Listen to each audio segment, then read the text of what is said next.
Hi, welcome to my channel. Before I start this video, before I launch into this video, I have marked it as sponsored content, but it's not strictly sponsored content. The lovely Leslie sent me a t-shirt in the post and also a lovely card that came with that. Thanks, Leslie, it was lovely. And I just wanted to, because she'd done that, it was really kind of her to do that, I wanted to include it in the video. I was going to wear it in today's video, but unfortunately, luckily I took a picture of myself in it first. I literally spilled tea all over myself, tea all over the t-shirt, it got in my hair and everything, so I had a bit of a mess. So anyway, so what I'm going to do is put the picture that I took earlier on so that you can see it, so the picture of the front and then a picture of the back. Everything that Leslie designs is based around that self-growth, so I'm going to put a link to her Instagram page down below and also a link to her Etsy page. That's that. So the video is about the Wishful Field. What if you have lived in the Wishful Field and you've still not seen your manifestation? Or what if you can't live in the Wishful Field? What does it matter? This is Neville Goddard's Wishful Field. Yes, the Wishful Field is amazing. Generally though, we have to do it with absolutely no attachment to the end result, basically. And if we have that attachment to the end result, it really doesn't matter how many times you live in the Wishful Field when you're that attached, because you still won't see it. So if people come to me and say, oh, well, I've done all this, what am I doing wrong? You're not doing anything wrong. The only thing that's holding you back is your attachment to the outcome, your resistance to it in one form or another. Generally, that is a form of attachment. So, but you don't have to live in the Wishful Field for things to come into your reality. The thing is, everything is energetic. So when we desire something, we do actually have the energy of that thing that we desire, but we don't really realize it. We're just desiring something. Let's say you thought about something that you wanted to see a certain person, but you weren't trying to manifest it. You didn't even know about the law of attraction. So you just desired to see a certain person, and then you see them a couple of days later. You either might just drive past them in the car, you might see them stood at traffic lights, or you might bump into them and have a conversation with them. Now that's happened based on you energetically. The energy that was going on inside of you was that thing, was it?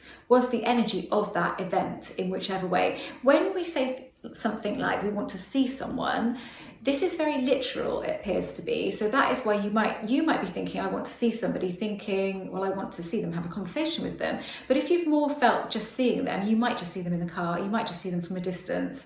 That is really, really common. So it's good to be specific about how you want to see that person or whatever it is that you want showing up in your reality. But it is not necessary to try to tap into the Wishful Field and hold it for a certain amount of time.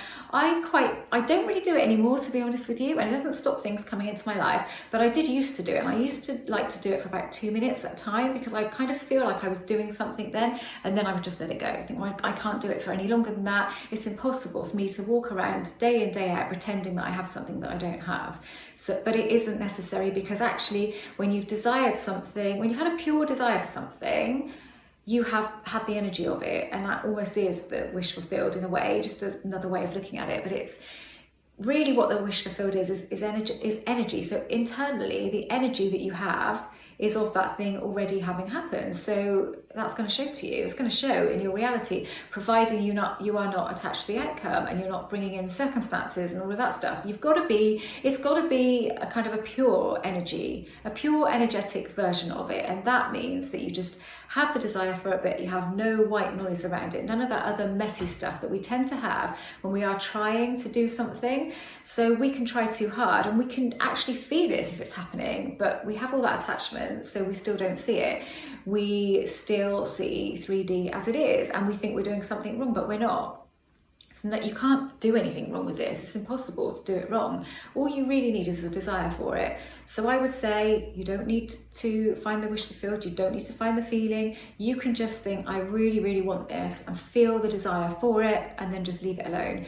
That's the best thing to do. If you have been struggling for a long time, you really want to manifest something, you're not seeing any signs of it whatsoever, in fact, you're seeing the opposite of it, then don't do more of the same, because you'll just carry on. Because what's happening is, energetically, you are not what you are desiring. You are the opposite of it, or you are completely out of whack with it. So there's absolutely no point in continuing to do it. You will just get stuck in a manifesting cycle and just go round and around and around, and you won't see the evidence that you want to see. You'll keep seeing whatever it is that you're feeling So you could feel the wish fulfilled, but then you go back into the energy of, well, it's not here. Why isn't it here? I deserve it. It's not too much to ask, is it? All of that stuff, that is not going to manifest what you want.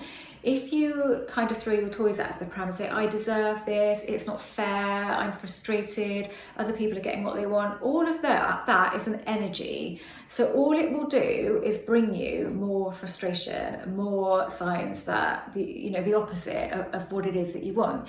It will not help you. There's no such thing as deserving it. There's no such thing as it being right for you. There's no such thing as it's not too much to ask, is it? Because who are you saying that to? If you say it's not too much to ask, is it? Then it's like you're directing it outside of you and you're like saying to something that isn't you, but this is not too much to ask. Why are you making this so hard for me? There's nothing making it hard for you apart from you. There's nothing judging you. There's nothing giving you what it thinks is right for you, or, nothing withholding something that it thinks isn't right for you. It's an energy thing. So wish fulfilled is not necessary. Like I said, I just can't remember the last time I felt the wish fulfilled, and I've still had all of these things constantly showing up in my life. My favourite thing to do at the moment, and I said this on my members channel actually, is to wish good things for people. I love wishing good things for people because it's really easy to do that. I wish good things. I've done it for Harry, and so much has happened to him over the last couple of weeks. It's been crazy, all good things. And I've done it for somebody else actually, and a couple of things that really, really needed to happen for her have happened. And I really need to feel it. I need to feel, I can't just, if one of you came to me and said, oh, can you wish good things to me? I could say, yeah, I will, but I have to have that feeling of momentum behind it. Something has to click inside of me to make me be successful at this. And I can feel the momentum of it. I can just feel good things tumbling in for Harry. It's easy for me to do it for Harry because he's my son. Of course I want good things for him. But when you do that and you see really great evidence of that with that other person, you can then turn it around on yourself. I just wish good things for myself. What is better than wishing good things for yourself? Now, there is nothing then deciding what those good things are, what would be good for you. The good things are what you think is good for you. It might be something that actually isn't good for you, but you think it's good for you. It might turn out not to be good for you. That's completely irrelevant. It's what you think is good in the moment. All of the things that you've ever thought were good or you'd like to see in your life are all stored. They don't go anywhere, even if you've forgotten about some of them. When I manifested my car, my Audi, I'd forgotten that I'd ever wanted that because it was only a sort of a brief feeling that I'd had about a year or so before. But it was still there. It doesn't go anywhere. It all gets stored there, and it's like coming back to you when the timing is perfect, if you allow it to be when the timing is perfect and you think this will happen in the perfect time for me. I'm not going to try and force it. I'd rather it came just at the right time when I'm really ready for it.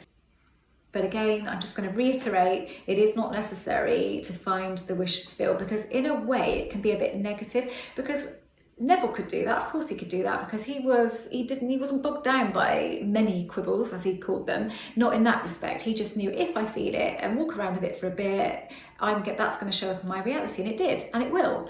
But most of us can't do that. But when we think, oh, we need to do that in order to see things show up in our reality, let's put this in its simplest terms. Let's really think about this. You would have manifested, right, loads of stuff in your life that you've just thought about.